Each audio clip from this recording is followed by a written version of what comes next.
Hey everybody, welcome to week 3.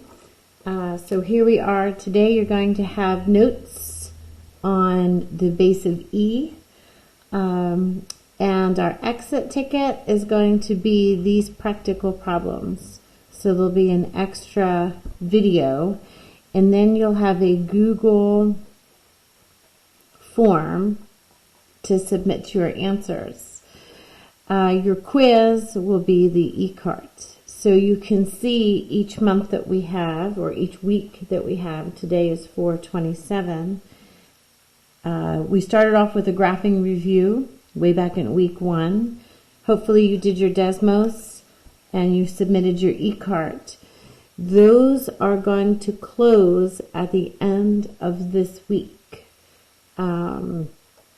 So think about them closing on 5/1. That's when we'll start looking at the grade book.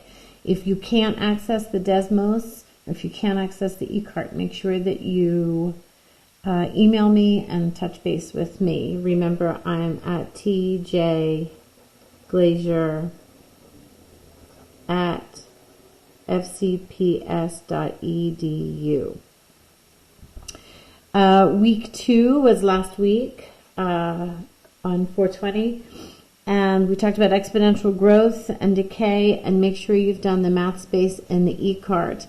They're also going to close on 5/1. So make sure that you catch up with these 2 weeks before you jump in and start on week 3. Sound okay? All right. So we're going to do a little review and warm up. All right, so when we talked about exponential growth and decay, what we want to do is look at each of these formulas and take a look at what kind of exponential function are we looking at. And all we're really caring about is growth and decay. So all we're really looking at is this B. And when we talk about the B, we're talking about that base. If that base is between 0 and 1, that's going to lead you to exponential decay. That means that things are decreasing by a fraction. So when we look here, we're definitely going to have an example of growth, because even though it's a fraction that's greater than 1. Here, this is also going to be growth, because I see a fraction here, but it's my base. If we follow the order of operations, this happens first. So that is an example of exponential growth. So E, we're going to talk a lot about E today, but E is a value that's about 2.7. So that's going to be greater than 1, and that's also going to be an example of growth. For number 4, when we have the graph approaching the axis, anytime it is getting smaller, that is an example of decay. So when I look at this one, as I move left to right, do you see how it's leaving the axis? This is an example of growth. Now, it's an example of growth in a negative direction, which is kind of what will happen with that reflection. That negative sign is going to make what looks like a normal exponential growth graph flip.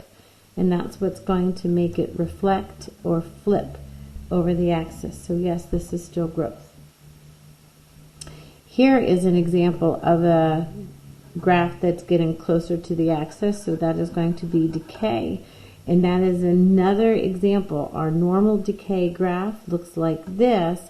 And because it's been flipped over the axis, that is where I have a negative value there. Okay, so let's talk about the second part of this review. And again, it's okay if you don't have this in front of you. Just by looking at the video, you can help me answer it. When we're talking about the transformations, this is our original parent graph. And I know right away it's growth, because this base is greater than 1. So let's talk about what's happening to it.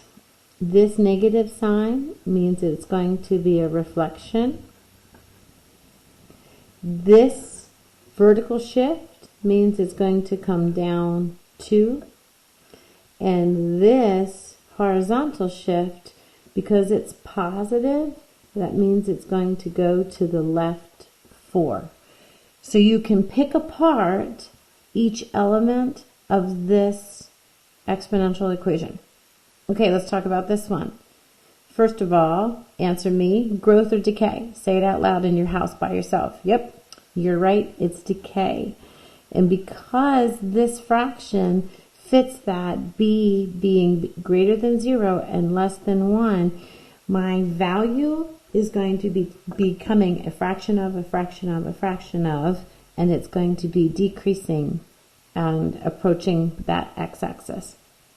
Let's talk about what's happening to it. This is going to make it into a stretch. This is going to make my graph go up 1. And this is going to make my graph move right 2.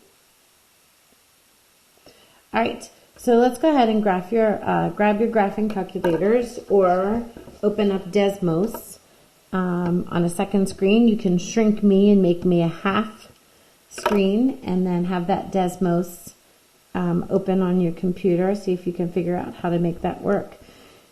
So what we want to do is get good at looking at what these graphs look like. So I'm going to put my parentheses 2 divided by 3 to the x power. When I go ahead and I look at this graph, I can see it's an exponential decay because this b is smaller than 1 but greater than 0. When we start looking at our horizontal asymptote, we can say that it approaches my x-axis, which has the equation of y is equal to 0.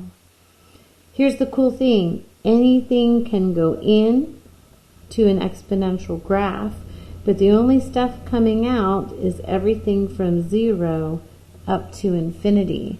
Now that graph hasn't been shifted anywhere, so I know, for example, that 0 is going to be what it approaches but never reaches because it hasn't been shifted vertically up or down. All right, let's take a look at this second graph. Now, here's our friend E. We're going to talk about him a little bit today. We can talk about what's going to happen to this graph. First of all, it's a reflection. Remember, E is a value of about 2.7, so that's greater than 1. So when I go ahead and I type this equation into my graphing calculator, I can take a look at what it's going to be like. Here's E here above the division symbol. Can you see it in blue? So we're going to go ahead and type second, and the division symbol is what gives you E. But we need to do a couple things first. I need the opposite of E. And then we're going to take it to the, don't forget, parentheses, x plus 1 power, close your parentheses, and then add 5. So this graph is going to be flipped. It's going to move to the left 1 and up 5. So we can look at that flip of the graph. We can see it's shifted back, and then it's up 1. So this 5 means that it's going to approach 5 but never quite reach it. So our horizontal asymptote is going to be the equation y is equal to 5. Our domain, again, anything can go in to an exponential function, but when I look at my range, I've got negative infinity all the way up to, but not including 5 coming out. All right. Let's take a look at another example. Okay, it might take you a minute to type this one into the calculator. There's a lot going on for that one. We've got 2 as a stretch. We need to use parentheses. 1 divided by 3 as our base. Close parentheses. Take that base to the power of parentheses x plus 1, and then we're going to be subtracting 3. There's a lot going on that equation. We have our stretch of 2.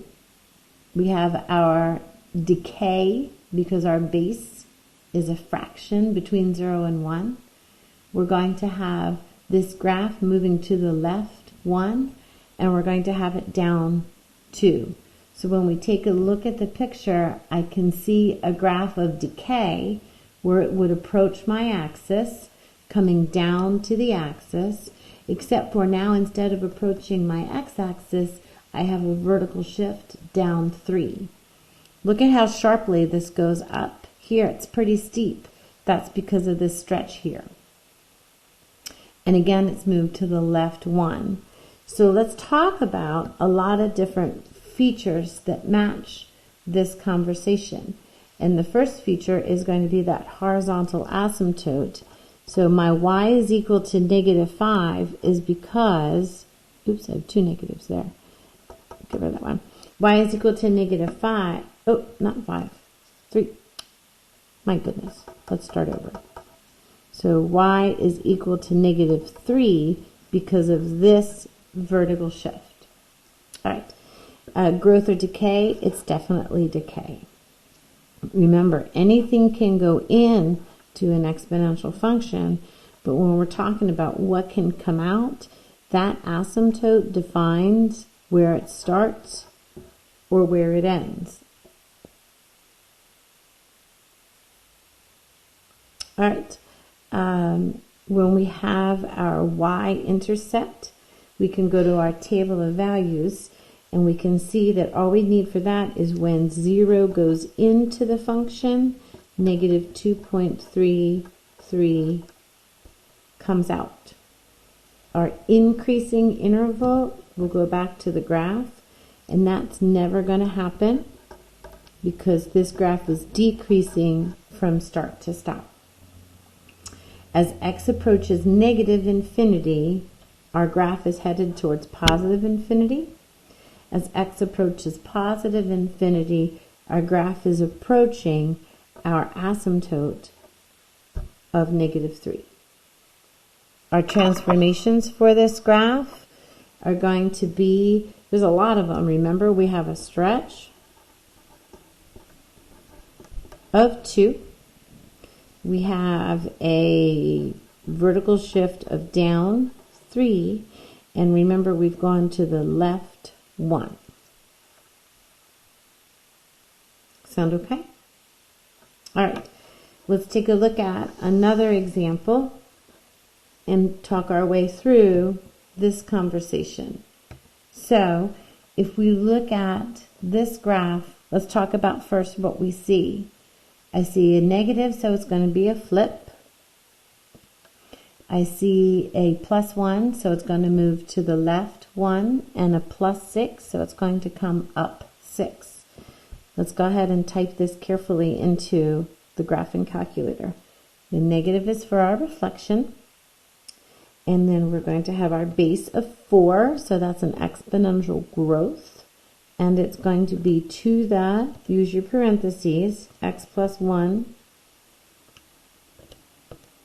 power, and then plus 6. So we'll go ahead and take a look at that graph. There's our exponential growth, meaning it's going away from the axis, but it's moving in a negative direction. This graph is shifted to the left 1 and up 6. So our horizontal asymptote is going to be what that vertical shift is. It's definitely growth because it's moving away from the axis. When we talk about our domain, anything can go in to the function, but let's talk about what's going to come out. Our lowest, smallest point is going to be -infinity, and our biggest point is where it's going to approach but never reach that asymptote. Our y-intercept is an easy thing to find. When 0 goes in, 2 comes out. Take a look at the graph. Our increasing interval, none. It's never increasing. Our decreasing interval from -infinity all the way up to positive infinity, this graph is getting smaller and smaller and smaller.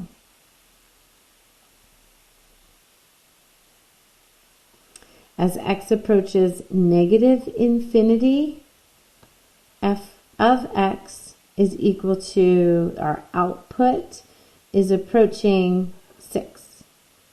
As x approaches positive infinity, our output is approaching negative infinity. Our transformations are going to be a reflection.